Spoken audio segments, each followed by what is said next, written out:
You have no idea what real poverty looks like. My sister's words cut through the community center like a blade, loud enough for every volunteer within 20 feet to hear. I was elbow deep in sorting donated canned goods when she decided to deliver her verdict on my character and apparently my entire understanding of human suffering. The room went quiet in that particular way that happens when family drama spills into public spaces, and I felt every pair of eyes in the Riverside Community Food Bank turned toward us. Before we jump back in, tell us where you're tuning in from, and if this story touches you, make sure you're subscribed, because tomorrow I've saved something extra special for you. I kept my hands moving through the dented cans of corn and green beans, trying to pretend that my younger sister hadn't just announced to a room full of strangers that I was somehow too privileged to understand the reality of the people we were supposed to be helping. Catherine had been building up to this moment for weeks. I could feel it coming like a storm on the horizon, but that didn't make the public humiliation any easier to swallow.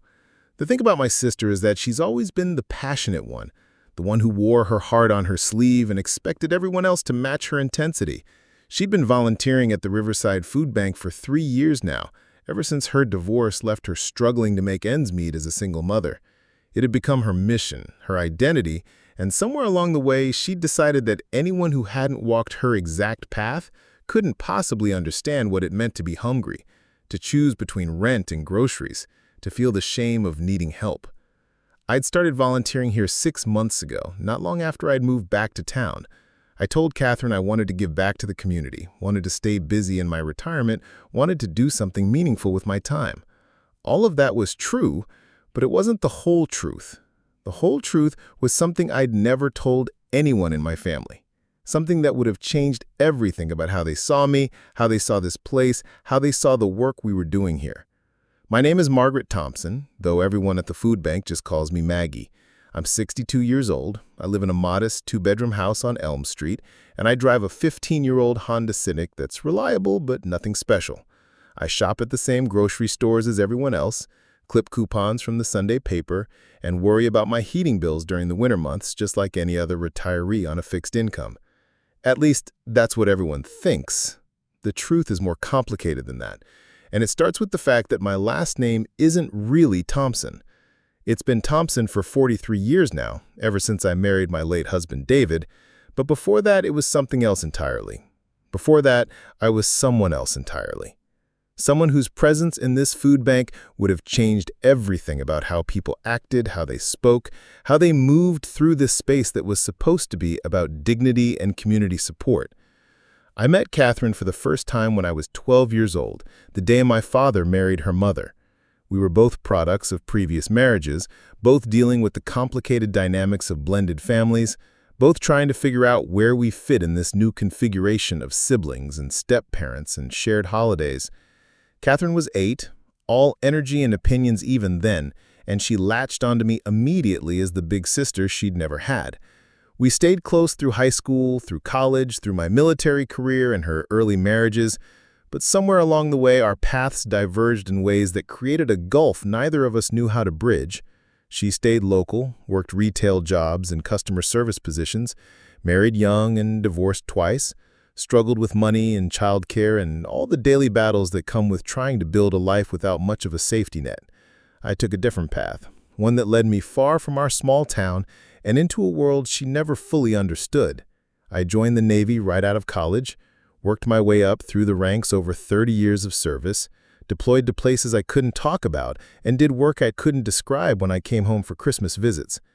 Catherine knew I'd had a military career, knew I'd retired as an officer, but the details were always vague, always classified, always something I deflected with jokes about paperwork and bureaucracy. She had no idea that I'd spent the last 15 years of my career running covert operations that saved lives and prevented international incidents that never made the news. She had no idea that my retirement package was substantial enough to make money worries a thing of the past. And she definitely had no idea that the anonymous donation that had kept the Riverside Community Food Bank operational for the past 8 years had come from an account with my name on it. The first time I walked into this place 6 months ago, I felt like I was coming home to something I'd helped build. I'd been sending money here since 2016 when I read a newspaper article about how the food bank was struggling to meet increased demand after the local manufacturing plant closed down. The article mentioned that they were operating on a string-shoe budget, serving 3 times as many families as they had the previous year and facing the possibility of having to cut their hours or close entirely. I'd written a check that week for $50,000, enough to cover their operating expenses for the year and allow them to expand their programs. I'd sent it anonymously, through a lawyer who specialized in discreet charitable giving, with instructions that it should be used to ensure that no family in Riverside went hungry. The next year I'd sent $75,000. The year after that, $100,000.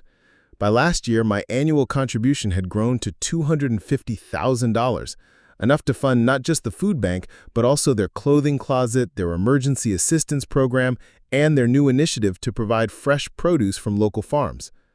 Every dollar had been sent anonymously, every contribution carefully structured to avoid any publicity or recognition.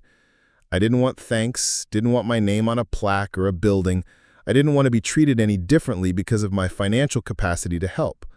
I wanted to be just another volunteer, just another pair of hands sorting donations and packing boxes for families who needed them. That anonymity had allowed me to see this place as it really was, to understand the people who came here not as statistics or charity cases, but as neighbors facing temporary setbacks or long-term challenges. I'd packed boxes for elderly couples, stretching Social Security checks to cover prescription medications. I've helped load groceries for working mothers whose paychecks didn't quite stretch to the end of the month. I'd sorted clothes donations with teenagers who were aging out of foster care and trying to build independent lives with almost no resources.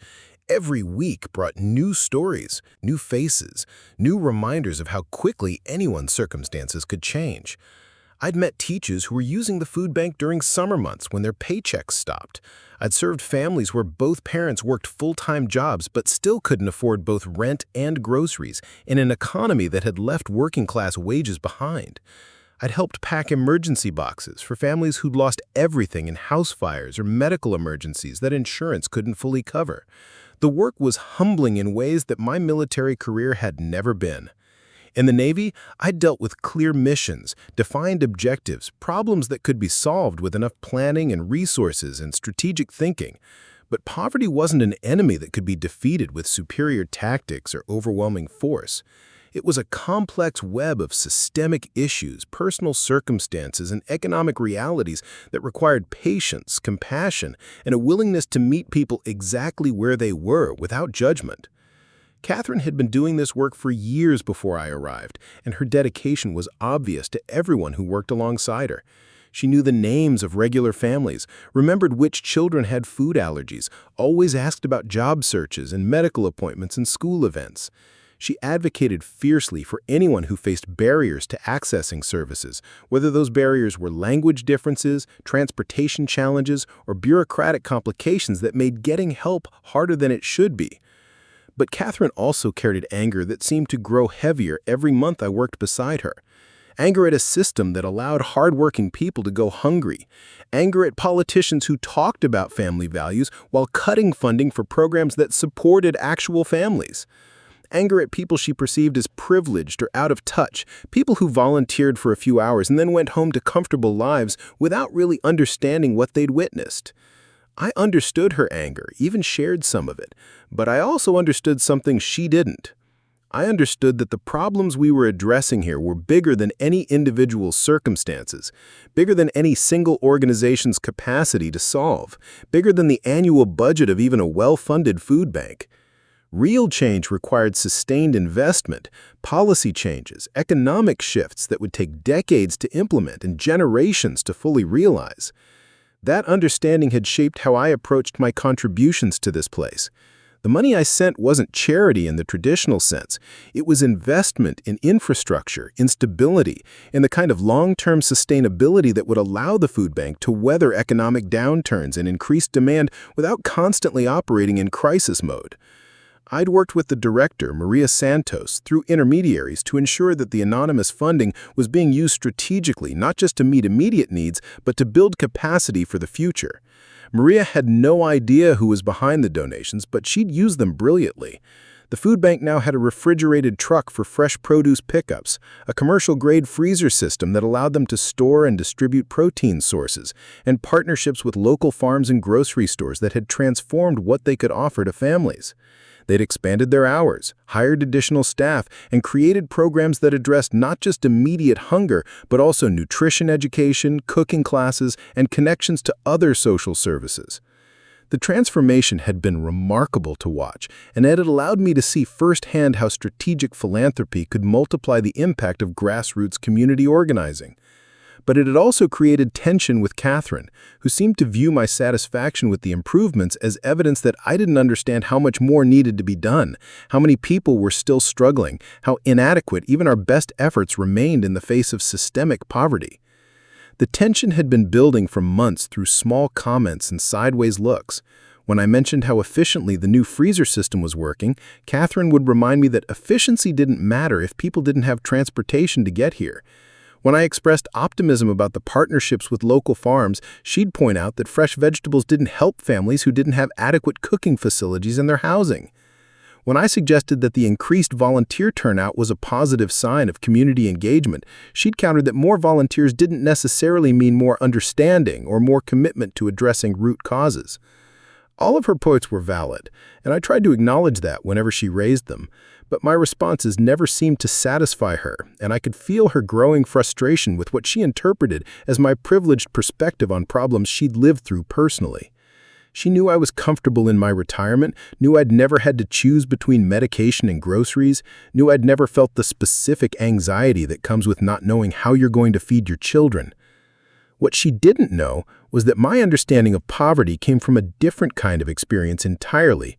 Not personal financial struggle, but years of working in countries where poverty was a security issue, where hunger was a weapon of war, where I'd seen what happened to communities when basic social infrastructure collapsed entirely. I'd coordinated humanitarian aid distributions in places where the local food bank equivalent was a tent in a refugee camp, where families considered themselves fortunate to receive one meal a day, where children grew up never having tasted fresh fruit or milk. That perspective didn't diminish the reality of what families in Riverside were experiencing, but it did give me a different framework for understanding both the scope of the problems and the potential for solutions. I'd seen what worked in other contexts, what didn't work, what kinds of interventions created sustainable change versus what just provided temporary relief. But I couldn't share any of that context without revealing who I really was. And revealing who I really was would have changed everything about how people related to me here. So I kept sorting cans and packing boxes and listening to Catherine's increasingly pointed observations about privilege and poverty and the gap between good intentions and real understanding. I nodded when she talked about the inadequacy of charitable responses to systemic problems. I agreed when she pointed out that volunteer work could sometimes serve the volunteer's need to feel helpful more than it served the actual needs of people experiencing poverty. But I also watched her growing frustration with what she interpreted as my privileged perspective on problems she'd lived through personally. She knew I was comfortable in my retirement, knew I'd never had to choose between medication and groceries, knew I'd never felt the specific anxiety that comes with not knowing how you're going to feed your children. What she didn't know was that my understanding of poverty came from a different kind of experience entirely. Not personal financial struggle, but years of working in countries where poverty was a security issue, where hunger was a weapon of war, where I'd seen what happened to communities when basic social infrastructure collapsed entirely. That didn't mean I wasn't committed to the work, wasn't moved by the stories I heard, wasn't troubled by the underlying conditions that made food banks necessary in the first place. But it did mean that my response to those feelings was different from Catherine's, shaped by decades of training in how to assess complex situations and develop sustainable solutions rather than just react to immediate problems. The confrontation finally came on a Tuesday morning in November, during what should have been a routine volunteer shift. The food bank was busier than usual because of the approaching holidays, with families needing extra supplies for Thanksgiving meals and winter heating costs putting additional strain on household budgets.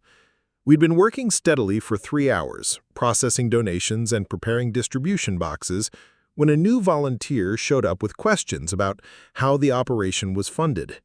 The volunteer was a college student working on a sociology project about community responses to poverty, and she'd been asking detailed questions about the food bank's budget, its funding sources, and its relationship with local government agencies.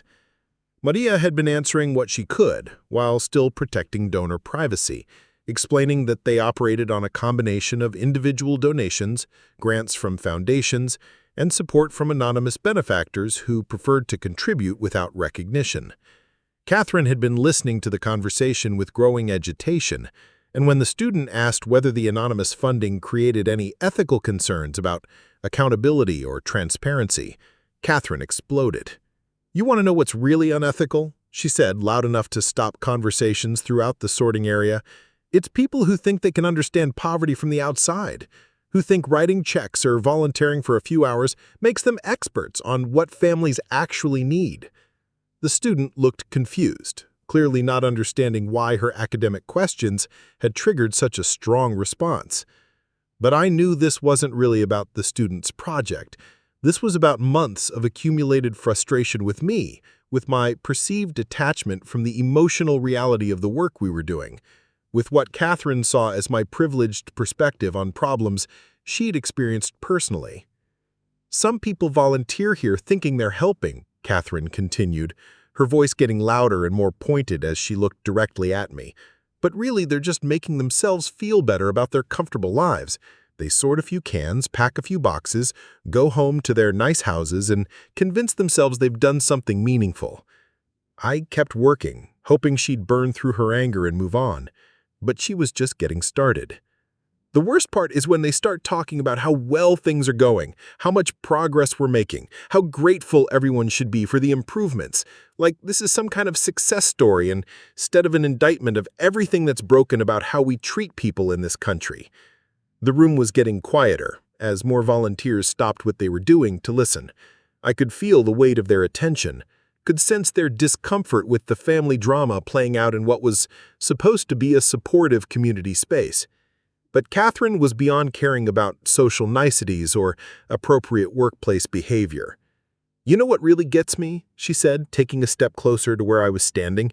"It's when people who've never been hungry, never been evicted, never had to choose between gas money and groceries, start lecturing the rest of us about perspective and gratitude and making the best of difficult situations." I set down the can I'd been holding and looked at her directly for the first time since her tirade began. "Catherine, maybe we should—" "No," she cut me off. "I'm tired of being polite about this. You have no idea what real poverty looks like. You've never had to swallow your pride and ask for help feeding your family. You've never had to explain to your kids why there's no Christmas presents this year, or why they can't go on the school trip, or why mommy's crying over a stack of bills she can't pay." The sorting area had gone completely silent now. Even Maria had stopped her conversation with the college student to watch the confrontation unfold. I could see the concern in her face, the recognition that this was about more than volunteer coordination or workplace dynamics. "You think because you show up here every week and smile at people and sort donations that you understand what they're going through. But you don't. You go home to your comfortable retirement, your paid-off house, your financial security, and you feel good about yourself for helping the less fortunate. It's nothing but charity tourism." That last phrase hung in the air like an accusation, and I felt something shift inside me. Not anger exactly, but a kind of exhausted sadness at how completely she'd misunderstood not just my motivations, but the entire situation we were standing in the middle of. "You're right," I said quietly. "I don't know what it's like to worry about rent money or feeding my children." Catherine's expression shifted slightly, surprise mixing with vindication as she realized I wasn't going to argue with her assessment. "But I do know what it's like to see children starving because there's no food distribution system at all.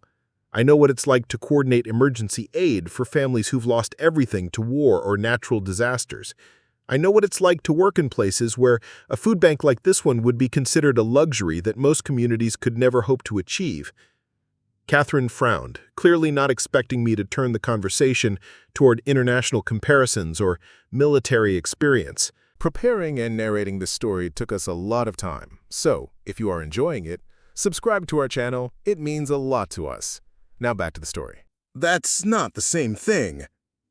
I also know what it's like to write the checks that keep this place running, I said, and the room went dead silent. Catherine's mouth opened, then closed, then opened again without any sound coming out. Around us, I could hear the subtle intake of breath that meant everyone was listening, processing, trying to understand what they'd just heard. "What are you talking about?" Catherine asked, but her voice had lost its angry edge and taken on a note of confusion instead. Before I could answer, Maria stepped forward from across the room. Her face had gone very pale, and she was looking at me with an expression I'd never seen before, like she was seeing me for the first time. "Admiral Thompson," she said, and it wasn't a question. The words hit the room like a physical force. I watched Catherine's face change as she processed what Maria had just said, watched the college student grab her notebook like she suddenly realized she was witnessing something significant, watched the other volunteers exchange glances that ranged from confusion to recognition to amazement. "Admiral Thompson," Maria repeated, this time with something that might have been awe in her voice. "You're Admiral Thompson." I nodded once, accepting the end of 8 years of anonymity. "Retired Admiral Margaret Thompson, yes." Catherine was staring at me like I'd grown a second head. "What the hell does that mean?" Maria answered before I could. "It means your sister is the reason this food bank exists.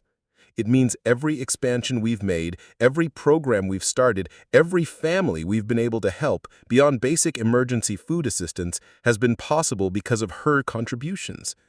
"That's not possible," Catherine said, but her voice had gotten very small. "Maggie doesn't have that kind of money. She drives a Honda Civic. She clips coupons." "I drive a Honda Civic because it's reliable and efficient," I said gently. "I clip coupons because wasting money on groceries means less money available for things that matter more, like making sure no family in Riverside has to choose between rent and groceries." The room stayed quiet as Catherine worked through the implications of what she was learning. I could see her mind racing, connecting dots, reassessing every conversation we'd had about privilege and poverty and charitable giving over the past 6 months. "How much?" she asked finally. $2 million over 8 years. This year alone, Admiral Thompson's contribution covered 60% of our operating budget. Catherine sat down heavily on a folding chair someone had brought over. $2 million. The refrigerated truck, the new freezer system, the partnerships with local farms, the expansion of hours, the emergency assistance program, Maria continued. All of that exists because Admiral Thompson believed this community deserved better than just emergency food distribution. "But why didn't you tell anyone?" the college student asked, clearly struggling to understand why someone would anonymously donate that much money.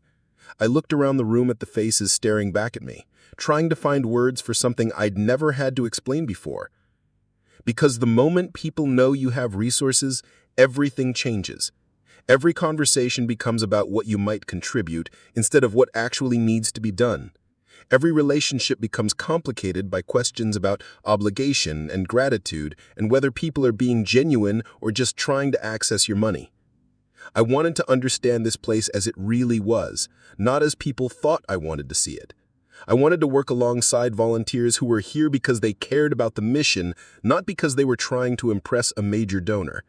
I wanted to learn from families who were willing to share their stories honestly, not because they felt pressured to perform gratitude for someone who'd helped fund the programs they were using." Catherine was still staring at me, but her expression had shifted from shock to something that might have been embarrassment. "All those times I lectured you about not understanding poverty?" "You were right about some things," I said. "I don't know what it's like to worry about feeding my own children. I don't know what it's like to feel ashamed about needing help or to navigate systems that aren't designed with dignity in mind. But I do know what it's like to see problems that require resources to solve and to have the capacity to provide those resources. I know what it's like to plan interventions that have to work not just immediately, but sustainably over time. And I know what it's like to care deeply about outcomes while trying to avoid the kind of public attention that makes effective work harder to accomplish." Maria had been listening with an expression that suggested she was still processing the revelation about my identity. All those suggestions you made about program improvements, about partnership opportunities? I've seen similar programs work in other contexts, I said, but I wanted them to be your ideas, your initiatives, your successes. I wanted to support what you were already doing, not impose my vision of what this place should become. That's why you always asked so many questions about our decision-making process, she said, understanding dawning on her face.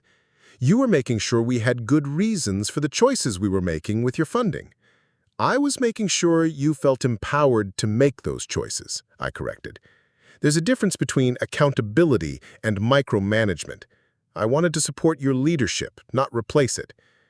Catherine stood up slowly, and I could see her working through not just the immediate revelation, but the implications for everything she thought she knew about charity, about poverty, about the dynamics of help and gratitude and social responsibility. I owe you an apology, she said finally. No, you don't, I replied immediately. Everything you said about charity tourism and privileged perspectives was valid. Those problems are real, and they affect how effectively organizations like this can do their work. I just happened to be trying to address those problems differently than you realized. But your criticism was important because it reminded me to keep questioning my own motivations and assumptions. The college student had been scribbling notes furiously throughout this entire exchange. "This is incredible," she said. "For my project, I mean.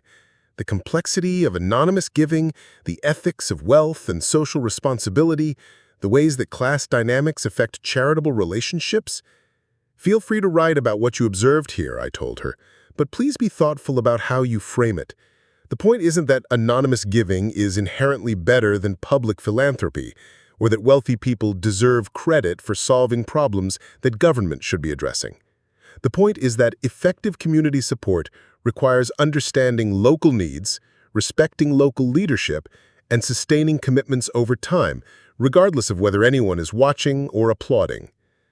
Over the next hour, as we finished the morning's sorting work, the conversation gradually shifted from the drama of revelation to practical questions about the food bank's future. Maria wanted to know whether my continued support depended on maintaining anonymity now that my identity was known. Catherine wanted to understand how my military background had shaped my approach to philanthropy and community engagement. The college student wanted to interview me for her project, which led to a broader discussion about publicity and recognition and the ethics of anonymous giving. Other volunteers shared their own perspectives on charity and community support, creating the kind of honest conversation about resources and responsibility that's usually too uncomfortable for mixed groups to navigate. What emerged from that conversation was a clearer understanding of how this place functioned not just as an emergency food provider, but as a community hub where people with different backgrounds and resources could work together towards shared goals. My financial contributions had been important, but they were only one element in a complex ecosystem that also depended on Maria's leadership, Catherine's passionate advocacy, the college students' critical questions, and dozens of other volunteers' consistent commitment to showing up and doing whatever needed to be done. In the weeks that followed, surprisingly little changed about how the food bank operated or how people treated me during volunteer shifts.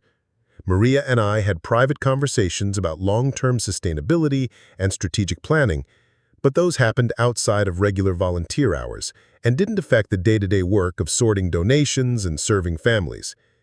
Catherine and I talked through some of the tensions that had been building between us, and she helped me understand aspects of the client experience that I'd missed despite my regular volunteer work.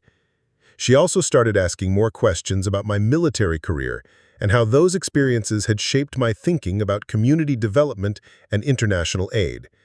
The college student ended up writing a research paper about the food bank that won an award from her sociology department and led to a follow-up study about anonymous philanthropy and grassroots organizing.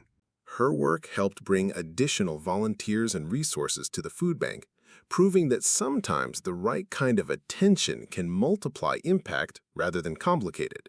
Most importantly, the work continued. Families got fed, volunteers found meaningful ways to contribute, Partnerships with local businesses and organizations continued to grow, and the food bank remained a place where people's dignity was respected, regardless of their circumstances or their capacity to contribute financially.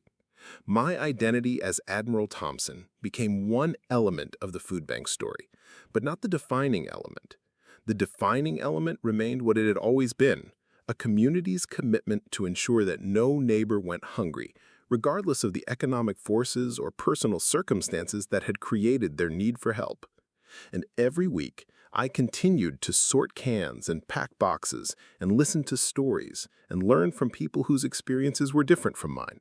Because the truth about understanding poverty or understanding anything meaningful about human experience is that it requires not just resources or good intentions, but sustained attention, genuine humility, and the willingness to keep showing up even when the work is harder and more complicated than you initially imagined.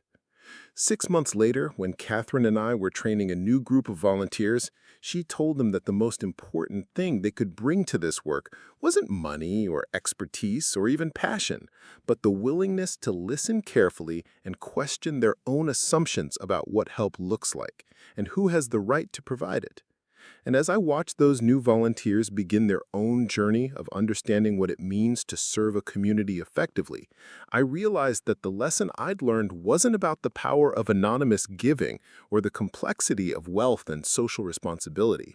It was about the importance of creating spaces where people can surprise each other, where assumptions can be challenged, and where everyone involved can learn something new about what it means to build a community that actually takes care of its members. The brass nameplate that appeared on my favorite sorting station a few weeks later simply read Volunteer Coordinator. Because in the end, that's what I was and what I remained. Someone committed to coordinating resources and people and energy in service of goals that were bigger than any individual contribution, no matter how substantial or how secretly provided. The real test of what had changed came 3 weeks later, on a Thursday afternoon when the heating system in the food bank's main building finally gave up after years of limping through winter months on prayers and duct tape. I arrived from my regular shift to find Maria standing in the parking lot with a maintenance worker, both of them staring at a clipboard filled with numbers that clearly weren't adding up the way anyone wanted them to. The temperature outside was dropping toward freezing, and we had a building full of perishable food that needed to stay cold, plus volunteers and clients who needed to stay warm. The repair estimate was substantial enough that Maria looked like she was calculating whether the food bank could afford to stay open through the winter, let alone maintain the expanded programs that had become essential to so many families in the community. I walked over to where they were standing, noting the way Maria's shoulders tensed slightly when she saw me approaching. Ever since the revelation about my identity 3 weeks earlier, our interactions had carried a subtle undercurrent of complexity that hadn't existed before. She was trying to treat me the same way she always had, but there was an awareness now of the financial relationship underlying our volunteer partnership that changed the dynamics of even casual conversations. "How bad is it?" I asked, looking at the clipboard over her shoulder. "Bad enough that we'll need to close for at least a week while they install a new system," Maria said. "Maybe longer if we have to wait for parts or if there are complications with the installation." The maintenance worker, a heavy-set man in his 50s who looked like he'd delivered this kind of news too many times, shook his head as he reviewed his notes. "The whole system's shot. You've been running on borrowed time for months. I'm honestly surprised it made it this long, given the age of the equipment and the workload you've been putting on it." Maria was doing calculations in her head, trying to figure out how to serve 300 families a week without a functioning building. The church down the street might let them use their fellowship hall for a few days, but it didn't have the refrigeration capacity for fresh produce or frozen proteins. The community center had better facilities, but they were already booked solid through the holiday season with other events. "What about the emergency fund?" I asked carefully, knowing that this was exactly the kind of situation where my dual role as volunteer and anonymous benefactor created complications. "We've got enough to cover basic operating expenses for about 6 weeks, Maria said. But a new heating system, plus the refrigeration repairs we'll need if the temperature drops much more, plus the cost of finding alternative distribution sites, it's going to wipe out our reserves completely." I nodded, processing the information, while trying to figure out how to navigate this situation without overstepping boundaries or making Maria feel like she had to defer to my financial capacity rather than her own judgment about what the food bank needed. Have you talked to the board about emergency funding options? The board meets next Tuesday, but that's too late to prevent service interruption. And honestly, most of our board members are already stretched thin with their own financial commitments. This isn't the kind of expense they can absorb individually. The maintenance worker was packing up his tools, clearly uncomfortable with overhearing a conversation about money and budgets that really wasn't his business. "Your folks let me know what you decide," he said. "I can start the work as soon as you give me the go-ahead, but you're looking at 7 to 10 days minimum, and that's if everything goes smoothly." After he left, Maria and I stood in the parking lot watching our breath create small clouds in the cold air. I could see her working through options, trying to find a solution that didn't require asking for help beyond what the organization could reasonably expect from its existing support network. "There is another option," I said finally. Maria looked at me with an expression that suggested she'd been hoping I wouldn't bring up what we were both thinking. "Admiral Thompson, I can't ask you to—" "You're not asking, I'm offering. And I'm offering not as Admiral Thompson, the anonymous benefactor, but as Maggie, the volunteer who doesn't want to see families go without food support during the coldest part of the year." "It's not that simple, though, is it?" Maria asked. "Once everyone knows you're willing to cover emergency expenses like this, it changes how we approach budget decisions, how the board thinks about fundraising, how other donors view their own responsibilities to the organization." She was right, and we both knew it. Emergency funding from a major donor could solve the immediate crisis, but it could also create long-term dependencies that undermine the food bank's sustainability and community ownership. "What if we structured it differently?" I suggested. "What if, instead of a direct donation, we set up a formal emergency fund that could cover unexpected infrastructure costs? Something with clear guidelines about when and how it can be accessed, managed by the board rather than by me directly." Maria considered this, leaning against her car while she thought through the implications. "That might work," she said slowly. "But it would need to be transparent to the board and to our other major supporters. No more anonymous contributions that leave people guessing about our actual financial stability." "Agreed," I said immediately. "Anonymous giving served a purpose when I was trying to understand this place from the ground up, but now that my involvement is known, transparency is more important than privacy." We spent the next hour sitting in Maria's car with the heater running, sketching out a framework for how emergency infrastructure funding could work without creating the kind of donor dependency that had undermined other nonprofit organizations. The conversation was detailed and sometimes difficult, requiring us to address questions about governance, accountability, and power dynamics that were much easier to avoid when my contributions were completely anonymous. By the time we finished talking, we had the outline of a plan that could address not just the immediate heating crisis, but also create sustainable systems for handling future infrastructure needs. The emergency fund would be managed by the board with clear criteria for when it could be accessed and requirements for matching funds from other sources when possible. My initial contribution would be substantial enough to handle several years' worth of potential emergencies, but the fund would also seek contributions from other donors to ensure that it wasn't dependent on any single source of support. Most importantly, the fund would include provisions for regular review and evaluation, with requirements for transparent reporting to the community about how emergency money was being used and what steps were being taken to prevent similar crises in the future. The next morning, I met with my lawyer and financial advisor to set up the emergency fund structure we discussed.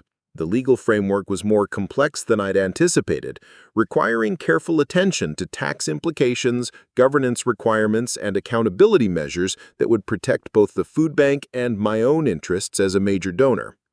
By Tuesday, when the board meeting convened, we were able to present a comprehensive proposal that addressed both the immediate heating crisis and the long-term question of infrastructure sustainability. The board members, most of whom were learning about my identity and financial involvement for the first time, spent nearly 3 hours working through the implications of accepting what amounted to a substantial reorganization of how the food bank approached capital expenses. The discussion was sometimes heated, with board members raising legitimate concerns about donor dependency, community ownership, and the potential for wealthy benefactors to exert inappropriate influence over organizational priorities. Several members argued that accepting such significant funding from a single source, even with safeguards in place, fundamentally changed the nature of the food bank as a grassroots community organization.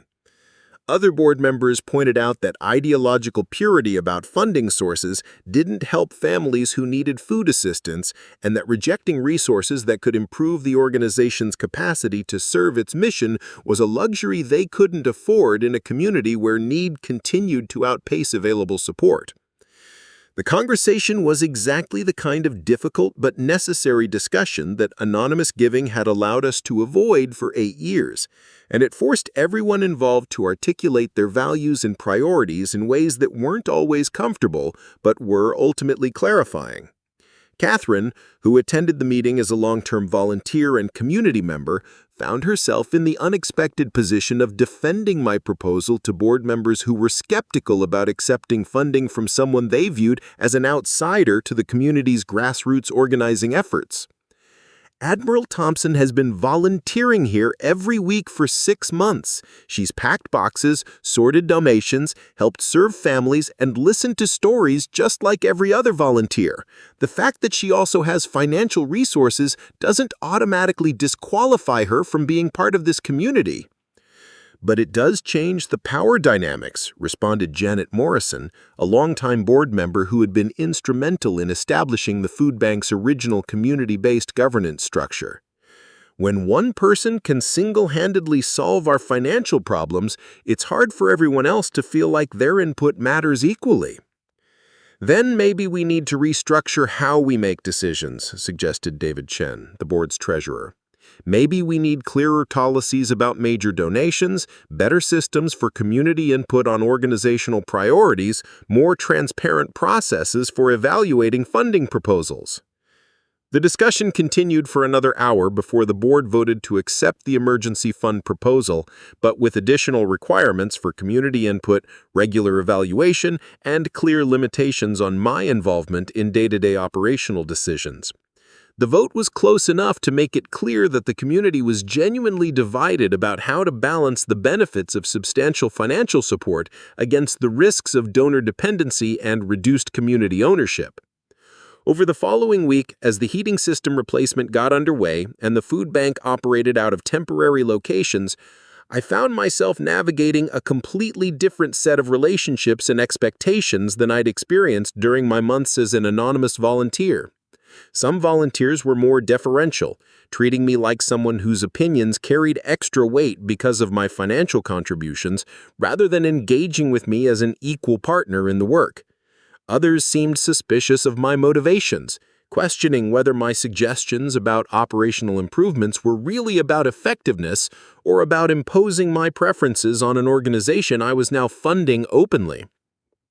The families who used the food bank services had mixed reactions to learning about my role in sustaining the programs they relied on. Some expressed gratitude that was genuine, but also somewhat uncomfortable, creating the kind of power imbalance I'd hoped to avoid by maintaining anonymity. Others seemed to view me with suspicion, wondering whether my involvement came with strings attached or expectations about how they should behave or express appreciation. Most challenging were the interactions with other community members who had their own ideas about wealth, poverty, and social responsibility. I received phone calls from people who wanted me to fund their projects, letters from organizations requesting donations, and invitations to events where my presence was clearly intended to attract other potential donors, rather than because anyone particularly wanted my company. The local newspaper ran a story about the food bank's heating crisis and emergency fund that portrayed me as a local philanthropist who had stepped up to solve community problems. The article was generally positive, but it framed the situation in ways that made me uncomfortable, emphasizing individual generosity rather than systemic issues, and creating a narrative about charitable giving that glossed over the more complex questions about why communities needed to rely on individual wealth to address basic social needs. Catherine and I had several long conversations during this period about how to navigate the changed dynamics of our relationship. She was struggling with feelings of embarrassment about her public confrontation with me, but also with more fundamental questions about how my financial capacity affected our family dynamics and her own role in advocating for social justice issues. "I keep thinking about all the times I lectured you about privilege and perspective," she said during one particularly difficult conversation, "but I also keep thinking about how those lectures were valid, even if I was wrong about your specific circumstances." "They were valid," I agreed. "The dynamics you were describing are real problems that affect how charitable relationships work and how effectively organizations can serve their missions." "But now I feel like I'm part of the problem," Catherine continued. "I'm benefiting from your wealth just by being associated with you, and I don't know how to think about that ethically." We talked through these concerns over multiple conversations, exploring questions about family relationships, financial responsibility, and social justice that didn't have easy answers. Catherine ultimately decided to take on a more formal role in evaluating the emergency fund's impact and ensuring that community voices remained central to decision-making processes, turning her discomfort with the situation into productive engagement with the governance challenges it created. Meanwhile, the food bank's operations continued with the kind of daily intensity that makes philosophical discussions feel abstract compared to the immediate needs of families facing food insecurity. The temporary distribution sites were less convenient for both volunteers and clients, but the community rallied to maintain service levels during the heating system installation. Local churches donated space and volunteer hours. Grocery stores provided additional support to compensate for reduced refrigeration capacity. And families who had previously received assistance showed up to help with the extra logistics required to operate out of multiple locations.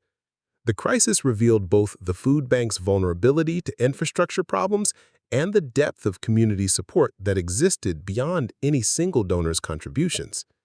Volunteers worked longer hours, clients helped with setup and cleanup, and local businesses contributed resources and expertise that money alone couldn't have provided. When the heating system was finally installed and the food bank reopened in its regular location, the celebration felt like more than just a return to normal operations.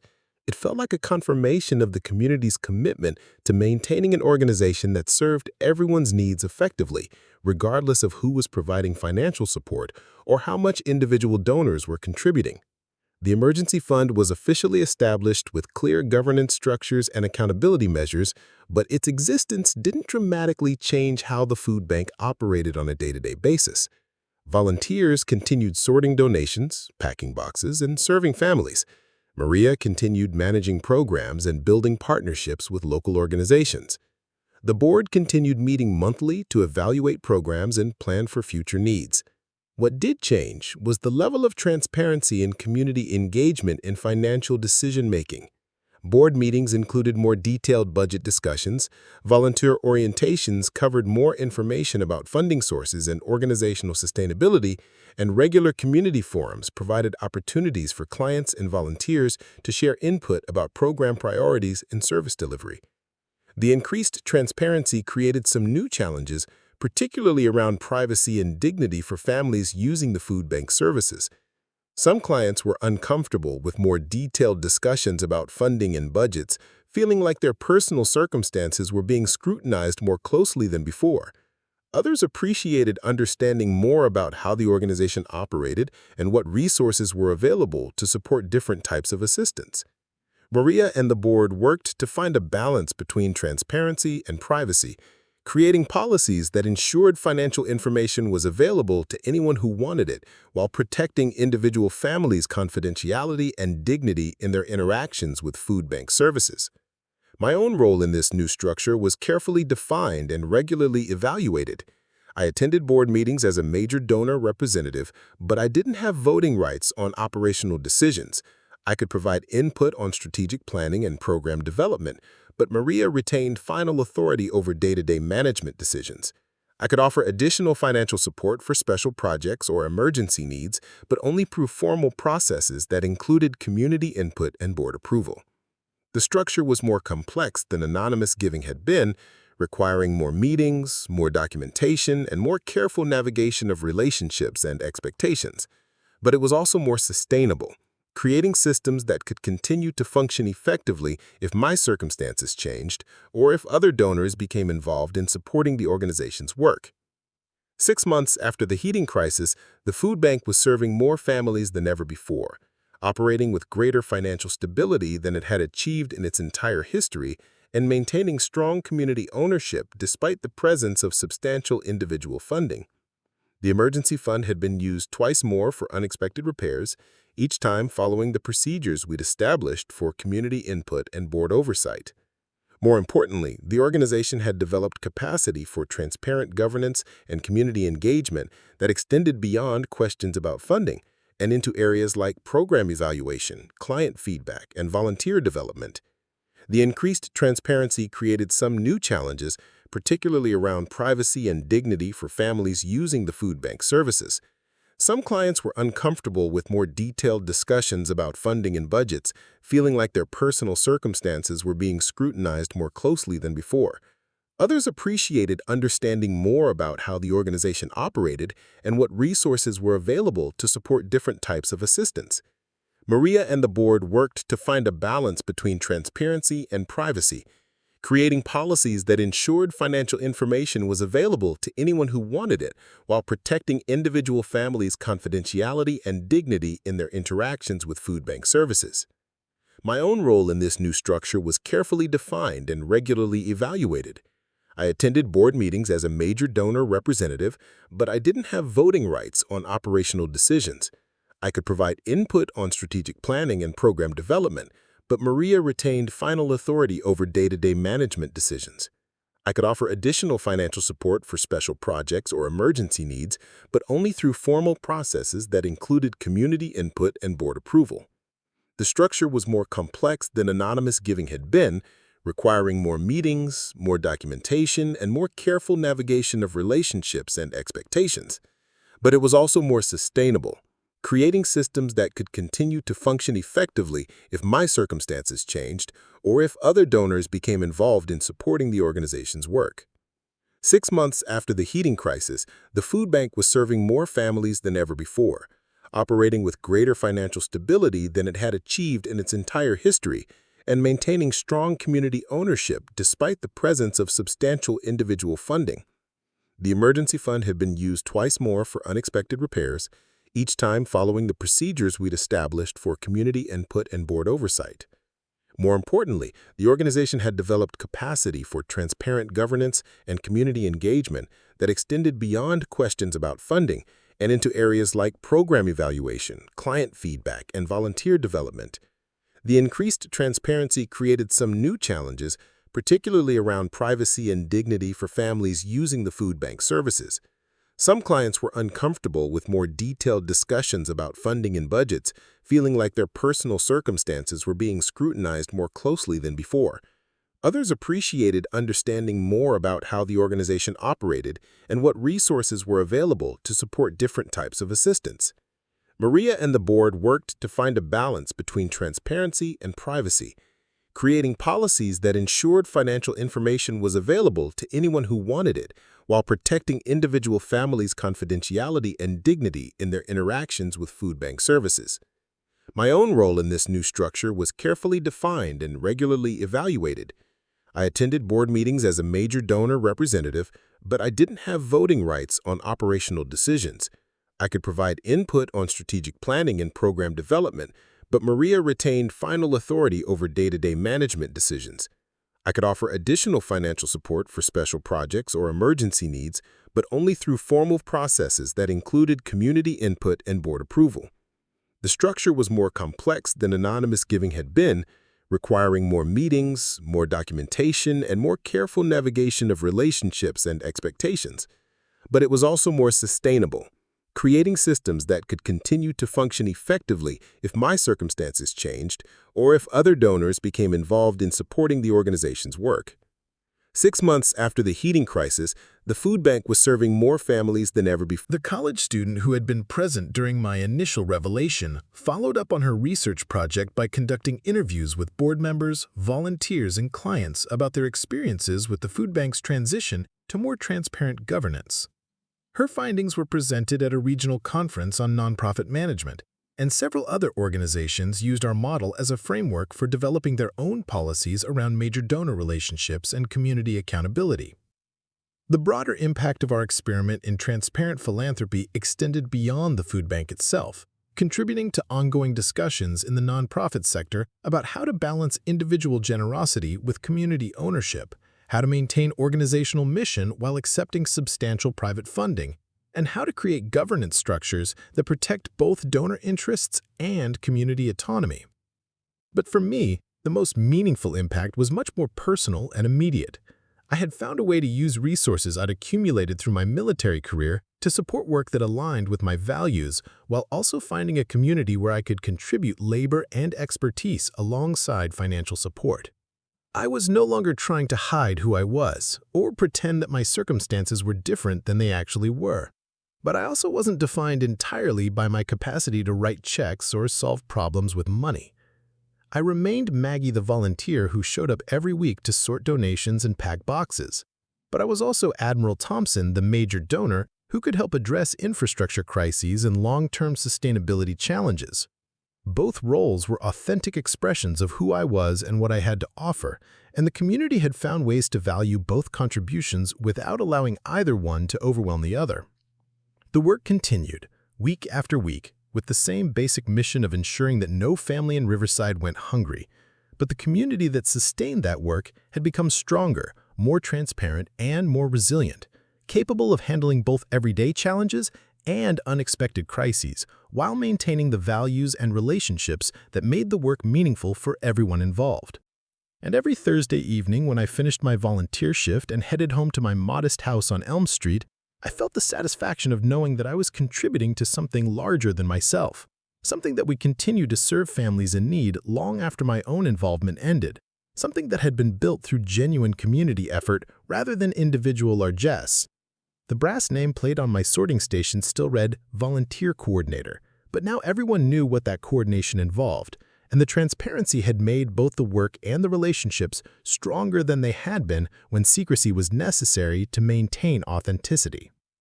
2 years after the heating crisis, I stood in the parking lot of what had once been the Riverside Community Food Bank and watched construction crews putting the finishing touches on a building that bore little resemblance to the cramped facility where I'd first started volunteering. The new structure was 3 times the size of the original, with separate areas for food storage, clothing distribution, job training workshops, and administrative offices that could accommodate the expanded programs that had grown out of our initial emergency infrastructure fund. The transformation hadn't happened overnight, and it hadn't happened without considerable debate, planning, and community input that sometimes tested everyone's patience and commitment to collaborative decision-making.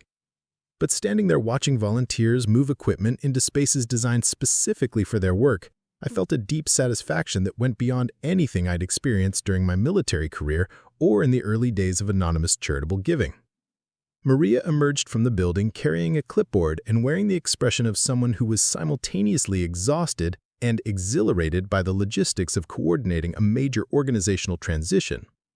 Over the past 2 years, she had evolved from a competent but overwhelmed food bank director into a regional leader in innovative approaches to community-based social services, speaking at conferences and consulting with other organizations about sustainable funding models and participatory governance structures. "The walk-in freezer is finally operational," she announced as she approached where I was standing, "and the commercial kitchen passed its final inspection this morning, which means we can start the cooking classes and meal preparation program next week." The cooking classes had been Catherine's idea, born out of her observation that many families receiving food assistance had limited access to kitchen facilities or cooking knowledge that would allow them to make the most of fresh produce and basic ingredients. What had started as a simple suggestion during a board meeting had evolved into a comprehensive nutrition education program that included hands-on cooking instruction, meal planning workshops, and partnerships with local restaurants willing to provide professional culinary training to community members. "How many people signed up for the first session?" I asked, though I suspected I already knew the answer.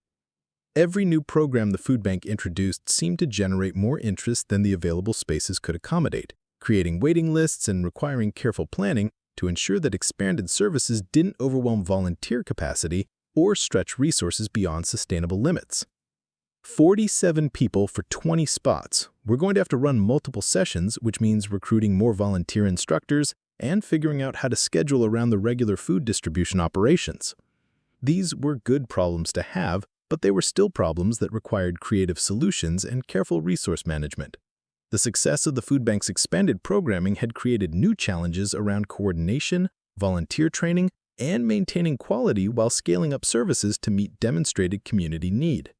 The growth had been organic rather than imposed, emerging from conversations with clients about what kinds of support would be most helpful, input from volunteers about programs they felt qualified to lead, and partnerships with other community organizations that had complementary expertise and resources. But organic growth still required strategic planning, sustainable funding, and governance structures capable of managing increased complexity without losing sight of core mission and values. The emergency fund had been used 7 times over the past 2 years, not just for infrastructure repairs, but also for program development, equipment purchases, and temporary expansions of services during economic downturns that increased demand for food assistance. Each use had followed the procedures we'd established for community input and board oversight, creating a track record of transparent decision-making that had strengthened rather than undermined community ownership of the organization. More significantly, the emergency fund had attracted additional major donors who were interested in supporting an organization that had developed effective systems for balancing individual philanthropy with grassroots governance. The food bank now received substantial annual contributions from 6 different sources, none of which individually provided more than 30% of the operating budget, creating the kind of diversified funding base that nonprofit management experts recommended for long-term sustainability. The diversification hadn't happened accidentally. Maria and the board had worked deliberately to cultivate relationships with other potential supporters, using the transparency and accountability measures we'd developed around my contributions as selling points for donors who were concerned about how their money would be used and whether their support would complement rather than replace community-based fundraising efforts. Catherine had played a crucial role in this outreach, using her experience as a long-term volunteer and her perspective as someone who had personally benefited from food bank services to speak authentically about the organization's impact and community accountability. Her evolution from angry critic to effective advocate had been gradual but profound, shaped by her increasing involvement in board governance and program development. "Admiral Thompson," a voice called from across the parking lot, and I turned to see Jennifer Walsh, the mayor of Riverside, approaching with the kind of determined stride that usually meant she wanted something that would require careful consideration before agreeing to provide it. Jennifer and I had developed a cordial but complex relationship over the past 2 years as the food bank's expanded services had begun to address needs that municipal government had traditionally been responsible for meeting. The job training programs, emergency assistant fund, and nutrition education services were filling gaps in the social safety net that had been created by budget cuts and policy changes at the state and federal level. "We need to talk," Jennifer said without preamble, though her tone was more collaborative than confrontational. "The state is announcing a new initiative around public-private partnerships for social services, and they're looking for pilot programs that demonstrate effective models for community-based service delivery." I had been expecting this conversation for months, ever since the food bank's innovative governance structure had started attracting attention from policy researchers and government officials interested in replicating successful approaches to nonprofit management and community engagement. The question wasn't whether we would be invited to participate in state-level policy discussions, but how we would navigate the opportunities and risks that came with that kind of visibility and potential influence. "What exactly are they proposing?" I asked, though I suspected the answer would involve the kind of bureaucratic complexity that could either enhance or undermine everything we'd built over the past 2 years. They want to designate Riverside as a demonstration site for innovative approaches to poverty reduction, Jennifer explained, which would come with significant additional funding, but also with evaluation requirements, reporting obligations, and probably more oversight than you're used to operating under. Maria had joined our conversation and was listening with the expression of someone who was simultaneously intrigued by new opportunities and concerned about unintended consequences. The food bank's success had been built on careful attention to community needs and local priorities, and scaling up to serve as a state-level demonstration project would inevitably involve compromises and complications that could affect the organization's effectiveness and community responsiveness. "How much additional funding are we talking about?" Maria asked. "Potentially $3 to $5 million over 3 years," Jennifer replied. "Enough to expand programming significantly, serve a much larger population, and maybe replicate some of your approaches in other communities across the state." The numbers were substantial enough to be transformative, but they were also large enough to fundamentally change the nature of the food bank as a community-based organization. Taking on that level of government funding would require new staffing, new administrative systems, new reporting requirements, and new accountability measures that might conflict with the participatory governance structures we'd worked so hard to develop and maintain. "What's the timeline for making a decision?" I asked. "The application is due in 6 weeks," Jennifer said, "but they're looking for letters of support from major community stakeholders, and honestly, your backing would probably make the difference between Riverside being selected and being passed over for communities with more traditional institutional support." There it was, the expectation that my financial capacity and military background would be leveraged to advance opportunities that might or might not align with the food bank's mission and community priorities. The conversation was exactly the kind of situation I'd hoped to avoid by maintaining anonymity for so many years, where my individual support became a determining factor in community decisions rather than one element in a broader collaborative process. "This isn't my decision to make," I said carefully. "It's a decision for the board and the community, based on whether state demonstration status would help or hurt the food bank's ability to serve local families effectively." Jennifer nodded, but I could see her frustration with what she perceived as an unnecessarily complicated approach to an opportunity that could bring significant resources to the community. From her perspective as mayor, the choice was obvious. More funding meant more services meant better outcomes for residents, and better outcomes meant political success and regional recognition for innovative governance. From my perspective and from the food bank's perspective, the choice was more complex. State funding came with strings attached, and those strings might pull the organization away from community priorities and toward policy objectives that served state-level political needs rather than local social service needs. Over the following weeks, the food bank board engaged in the most intensive planning and community input process in the organization's history. They held public forums to discuss the state demonstration opportunity, conducted surveys of current clients and volunteers about their priorities for program development, and invited representatives from other organizations that had participated in similar state initiatives to share their experiences with government partnership. The conversations were sometimes difficult, particularly when community members disagreed about whether accepting substantial government funding was compatible with the grassroots governance principles that had guided the food bank's development. Some board members and volunteers argued that government partnership was essential for addressing poverty at the scale necessary to create meaningful social change. Others worried that state oversight would compromise the organization's flexibility and responsiveness to local needs. Catherine found herself in the middle of these debates, advocating for expanded services while also defending the participatory decision-making processes that had given community members meaningful voice in organizational priorities. Her dual perspective as both a program beneficiary and a governance participant provided insights that helped bridge the gap between idealistic commitments to community control and pragmatic recognition of resource limitations. "We can't solve poverty one family at a time forever," she argued during one particularly intense board meeting, "but we also can't accept funding that turns us into a government contractor instead of a community organization. The question is whether there's a way to scale up our impact without giving up our values." The question ultimately came down to control and accountability. Could the food bank accept state funding while maintaining community governance? Could they serve as a demonstration site while preserving the local priorities and relationships that had made their programs effective? Could they manage the administrative requirements of government partnership without becoming bureaucratic rather than responsive? Maria spent considerable time researching these questions, consulting with other nonprofit directors who had navigated similar opportunities and challenges.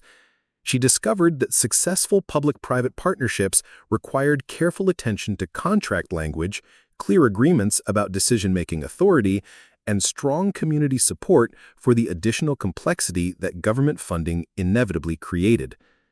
After 6 weeks of community input, board discussions, and careful evaluation of the proposed partnership terms, the food bank voted to submit an application for state demonstration status, but with modifications to the standard partnership agreement that preserved community governance authority and limited government oversight to program evaluation rather than operational management.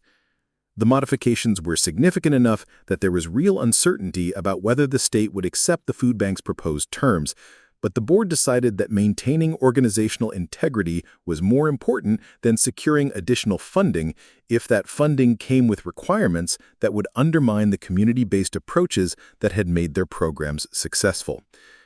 3 months later, we received notification that Riverside had been selected as one of 5 demonstration sites across the state, and that our proposed government's modifications had been accepted as an innovative approach to public-private partnership that other sites might be encouraged to adopt. The acceptance came with substantial additional funding, but also with research partnerships, evaluation requirements, and visibility that would inevitably change how the food bank operated and how community members experienced its services. The challenge would be managing that change in ways that enhanced rather than compromised the organization's mission and community relationships. The first year of demonstration status brought both opportunities and complications that tested everyone's commitment to collaborative governance and community accountability. The additional funding allowed the food bank to hire professional staff for programs that had previously relied entirely on volunteer coordination, but it also required new administrative systems and reporting procedures that absorb time and energy that had previously been devoted to direct service. The research partnerships provided valuable data about program effectiveness and community impact, but they also meant that clients and volunteers were regularly asked to participate in surveys, interviews, and evaluation activities that some people found intrusive or burdensome. The state visibility brought positive recognition and opportunities to influence policy discussions, but it also attracted attention from political figures and media outlets that were more interested in publicity than in understanding the nuanced realities of community-based social service delivery. Through all of these changes, my own role continued to evolve in ways that reflected the organization's growth and the community's increasing comfort with transparent governance around major donor relationships. I remained actively involved in volunteer work, board discussions, and program development, but my financial contributions were now one element in a much larger and more complex funding structure that included government contracts, foundation grants, individual donations, and corporate partnerships. The emergency fund had grown to include contributions from multiple sources and had been restructured as a permanent endowment that could support infrastructure needs and program innovations without requiring ongoing major donor involvement. My initial contribution remained the largest single source of endowment funding, but it no longer represented the kind of organizational dependency that had concerned board members and community advocates during our early discussions about donor accountability and community control. More importantly, the systems we developed for transparent governance and community engagement had proven effective for managing relationships with government funders, foundation partners, and corporate sponsors, as well as individual major donors. The skills and structures that had emerged from our initial crisis around anonymous giving had become a model for other organizations seeking to balance external resources with internal autonomy. Catherine had been hired as the food bank's community engagement coordinator, a position created specifically to ensure that expanded programming and increased funding didn't compromise the organization's responsiveness to local priorities and client needs. Her role involved facilitating community input processes, coordinating volunteer development, and maintaining relationships with families who used food bank services to ensure that their voices remained central to program planning and evaluation. The irony wasn't lost on either of us that her angry confrontation with me during that morning volunteer shift 2.5 years earlier had ultimately led to professional opportunities and community leadership roles that might never have emerged without the crisis that had forced all of us to examine our assumptions about charity, community, and social responsibility. Do you ever think about what would have happened if you hadn't told me I didn't understand poverty? I asked her one evening as we finished setting up for a board meeting in the food bank's new conference room. Catherine considered the question seriously, as she approached most things these days. "I think something else would have forced the conversation eventually," she said. "The anonymous giving thing wasn't sustainable long-term, and the community deserved to know who was supporting the organization and why." "But do you think it would have worked out as well if the revelation had happened differently?" I pressed. "Probably not," she admitted. "The public confrontation forced everyone to address the power dynamics and accountability questions immediately instead of letting them build up over time. It was messy and uncomfortable, but it was also honest in a way that a planned announcement might not have been." She was probably right. The crisis had forced rapid but thorough community engagement with difficult questions about wealth, power, and community ownership that might have been avoided or delayed if my identity had been revealed through more conventional channels. The public nature of the initial confrontation had also ensured that subsequent discussions about governance and accountability took place in open forums rather than private negotiations between organizational leaders and major donors. 5 years after that first volunteer shift, the Riverside Community Food Bank was serving 4 times as many families as it had when I'd started sorting canned goods in a cramped building with a failing heating system. The organization employed 12 full-time staff members, coordinated services with 15 partner organizations, and operated programs that addressed not just immediate food needs, but also job training, financial literacy, health education, and advocacy for policy changes that would reduce the underlying causes of poverty. The success had been built on sustained commitment from hundreds of volunteers, thoughtful governance by board members who took their oversight responsibilities seriously, innovative programming by staff members who understood both community needs and evidence-based service delivery, and financial support from diverse sources that shared the organization's commitment to dignity, effectiveness, and community accountability. My contributions had been important, particularly during the early years when emergency funding and infrastructure investment had allowed the organization to expand beyond basic food distribution. But the success ultimately belonged to the community that had built, sustained, and continuously improved an organization capable of responding effectively to both immediate crises and long-term challenges. The brass nameplate on my volunteer sorting station had been replaced several times as the space was reconfigured to accommodate new equipment and expanded operations, but it still read Volunteer Coordinator. The title still captured the essence of what I contributed most weeks: coordination between people, resources, and opportunities in service of goals that were larger and more important than any individual's capacity to solve problems independently. The work continued every week with the same fundamental mission of ensuring that no neighbor went hungry, but the community that sustained that mission had grown stronger, more effective, and more resilient through the process of learning to balance individual generosity with collective responsibility, external resources with local control, and immediate service with long-term social change. On Thursday evenings, when I finished my volunteer shift and headed home to my house on Elm Street, I carried with me the satisfaction of knowing that thousands of families had been served with dignity, hundreds of volunteers had found meaningful ways to contribute to their community, and dozens of staff members and board members had developed skills and experience that would serve them well in whatever challenges and opportunities the future might bring. The Honda Civic I drove home was newer now, but still modest and reliable. The house I returned to was still small and comfortable, though I'd added a home office where I could manage the administrative aspects of my ongoing philanthropic work with other organizations that had requested consultation about donor accountability and community governance.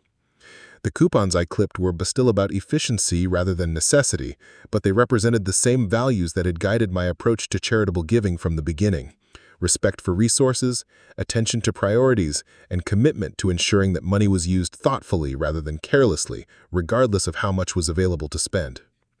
Most evenings, Catherine would call to debrief about the day's activities, share updates about families we were both concerned about, and discuss plans for upcoming board meetings or community events. Our relationship had evolved into something that combined family affection with professional respect and shared commitment to work that we both found meaningful and challenging. Sometimes we would disagree about strategies or priorities, but the disagreements were productive rather than destructive, rooted in different perspectives on how to achieve shared goals rather than fundamental conflicts about values or mission. The confrontation that had begun with her accusation that I didn't understand poverty had evolved into an ongoing conversation about how different kinds of experience and expertise could complement each other in service of social justice and community building. The story of the food bank's transformation had been documented by researchers, featured in policy discussions, and cited as a model for other communities seeking to develop effective approaches to public-private partnership and participatory governments. But for me, the most important outcome wasn't the recognition or the replication, but the knowledge that sustainable change was possible when people were willing to engage honestly with difficult questions and work together patiently toward solutions that honored both individual capacity and collective responsibility. The community had learned to value both the resources that privilege could provide and the insights that experience with poverty could offer. They had developed systems for accountability that protected both donor interests and community autonomy. They had created an organization capable of serving immediate needs while also advocating for policy changes that would reduce the necessity for charitable intervention. Most importantly, they had demonstrated that it was possible to bridge differences in background, perspective, and resources in service of shared commitments to dignity, effectiveness, and justice. The work continued, week after week, year after year, sustained by the recognition that building strong communities required both individual generosity and collective action, both immediate service and long-term social change. And every Thursday at 6 o'clock, someone sat in the volunteer coordination station helping ensure that people with different skills, experiences, and resources could work together effectively towards goals that none of them could achieve alone. The nameplate still read volunteer coordinator, but the role had become something larger, facilitating the kind of community engagement that made democratic participation possible and effective change sustainable. The work was never finished, but it was always meaningful, and that combination of ongoing challenge and immediate purpose had become the foundation for a life well lived in service to others and in partnership with a community that had taught me as much as I had been able to contribute to its success. 10 years later, I found myself standing in the auditorium of Riverside High School, watching my sister Catherine receive the Governor's Award for Outstanding Community Service. The ceremony was packed with people whose lives had been touched by the food bank's programs, from families who had received emergency assistance during difficult times to volunteers who had discovered their own capacity for leadership through organizing community responses to poverty and hunger. Catherine's acceptance speech was characteristically direct and passionate, focusing not on her individual achievements, but on the collective effort that had transformed Riverside's approach to social services and community engagement. She talked about the importance of listening to people who had lived experience with the problems you were trying to solve, about the necessity of building systems that preserved dignity while providing assistance, and about the ongoing work required to address root causes rather than just symptoms of inequality. Watching her speak, I reflected on how profoundly both of our lives had been changed by that confrontation in the food bank sorting area a decade earlier. What had begun as a moment of public humiliation and family tension had evolved into a partnership that had influenced not just our relationship, but the entire community's understanding of how individual resources and collective action could complement rather than compete with each other. The food bank itself had become a model for organizations across the region, hosting delegations from other communities seeking to replicate successful approaches to donor accountability, participatory governance, and sustainable service delivery. Maria Santos had been promoted to regional director for a network of affiliated food banks, using her experience in Riverside to help other organizations navigate the complex relationships between community ownership and external funding. The demonstration project that had initially seemed like such a risky opportunity had been renewed twice, with Riverside serving as a training site for government officials and nonprofit leaders learning about innovative approaches to public-private partnership. The additional visibility had brought both opportunities and challenges, but the community had managed to maintain its core values while expanding its influence on policy discussions at the state and federal level. For me personally, the decade had brought a deeper understanding of how privilege could be used responsibly in service of social justice, and how individual capacity could be leveraged to strengthen rather than undermine community-based organizing efforts. The military leadership skills that had served me well in operational contexts had proven equally valuable in civilian applications, but only when they were deployed in partnership with people who understood local needs and community dynamics. The anonymous giving that had characterized my early involvement with the food bank had been replaced by a more complex but ultimately more satisfying approach to philanthropy that emphasized relationship building, community accountability, and long-term commitment to organizational sustainability. I had learned to appreciate the difference between charity and investment, between helping and partnership, between individual generosity and systemic change. My financial contributions continued to be substantial, but they were now part of a diversified funding structure that included government contracts, foundation grants, corporate partnerships, and hundreds of individual donors who had been inspired by the food bank's success to increase their own community involvement. The emergency fund had evolved into a permanent endowment that supported not just infrastructure needs, but also innovation grants for program development and policy advocacy work. More importantly, the governance structures we had developed to manage major donor relationships had been adopted by other organizations seeking to balance external resources with internal autonomy. The transparency and accountability measures that had emerged from our initial crisis around anonymous giving had become standard practices for nonprofit organizations throughout the region. Catherine's work as community engagement coordinator had expanded beyond the food bank to include regional advocacy for policy changes that would reduce poverty and hunger at the systemic level. She served on state committees addressing affordable housing, healthcare access, and economic development in rural communities. Her perspective as someone who had both experienced poverty personally and worked professionally to address its causes gave her credibility with policymakers that complemented her authentic connections to affected communities. Our family relationship had been strengthened rather than complicated by our professional collaboration and shared commitment to social justice work. We had learned to navigate the complex dynamics created by significant differences in financial resources while maintaining the mutual respect and genuine affection that had always characterized our connection as sisters. The broader community had also been transformed by the food bank's success and the principles that had guided its development. Other organizations had adopted similar approaches to participatory governance and community accountability. Local government had become more responsive to resident input and more collaborative in its approach to policy development. Regional businesses had increased their community investment and their commitment to supporting local social service organizations. Most significantly, the culture of charitable giving in Riverside had shifted from traditional models based on individual generosity and recipient gratitude toward more sophisticated approaches that emphasized partnership, dignity, and long-term commitment to organizational sustainability. Donors were expected to understand and respect the communities they were supporting. Recipients were recognized as partners in identifying solutions rather than passive beneficiaries of others' charity.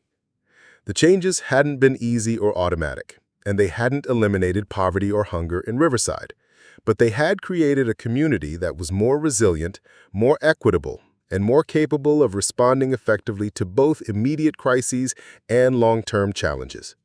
The food bank continued to serve hundreds of families every month, but it had also become a launching pad for graduates who went on to secure stable employment, complete educational programs, and develop their own capacity for community leadership.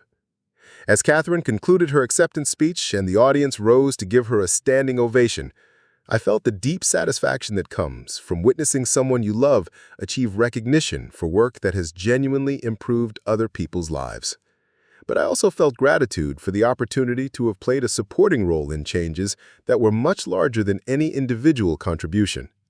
The confrontation that had begun with Catherine's accusation that I didn't understand poverty had taught all of us about the complexity of understanding, the importance of perspective, and the possibility of building bridges across differences in background and experience. It had demonstrated that meaningful change required both resources and relationships, both individual commitment and collective action, both immediate assistance and long-term organizing. Walking out of the high school auditorium that evening, surrounded by people whose lives had been touched by a decade of collaborative community building, I carried with me the knowledge that privilege could be used responsibly in service of social justice, and how individual capacity could be leveraged to strengthen rather than undermine community-based organizing efforts. The military leadership skills that had served me well in operational contexts had proven equally valuable in civilian applications, but only when they were deployed in partnership with people who understood local needs and community dynamics. The anonymous giving that had characterized my early involvement with the food bank had been replaced by a more complex but ultimately more satisfying approach to philanthropy that emphasized relationship building, community accountability, and long-term commitment to organizational sustainability. I had learned to appreciate the difference between charity and investment, between helping and partnership, between individual generosity and systemic change. My financial contributions continued to be substantial, but they were now part of a diversified funding structure that included government contracts, foundation grants, corporate partnerships, and hundreds of individual donors who had been inspired by the food bank's success to increase their own community involvement. The emergency fund had evolved into a permanent endowment that supported not just infrastructure needs, but also innovation grants for program development and policy advocacy work. More importantly, the governance structures we had developed to manage major donor relationships had been adopted by other organizations seeking to balance external resources with internal autonomy. The transparency and accountability measures that had emerged from our initial crisis around anonymous giving had become standard practices for nonprofit organizations throughout the region. Catherine's work as community engagement coordinator had expanded beyond the food bank to include regional advocacy for policy changes that would reduce poverty and hunger at the systemic level. She served on state committees addressing affordable housing, healthcare access, and economic development in rural communities. Her perspective as someone who had both experienced poverty personally and worked professionally to address its causes gave her credibility with policymakers that complemented her authentic connections to affected communities. Our family relationship had been strengthened rather than complicated by our professional collaboration and shared commitment to social justice work. We had learned to navigate the complex dynamics created by significant differences in financial resources while maintaining the mutual respect and genuine affection that had always characterized our connection as sisters. The broader community had also been transformed by the food bank's success and the principles that had guided its development. Other organizations had adopted similar approaches to participatory governance and community accountability. Local government had become more responsive to resident input and more collaborative in its approach to policy development. Regional businesses had increased their community investment and their commitment to supporting local social service organizations. Most significantly, the culture of charitable giving in Riverside had shifted from traditional models based on individual generosity and recipient gratitude toward more sophisticated approaches that emphasized partnership, dignity, and long-term commitment to organizational sustainability. Donors were expected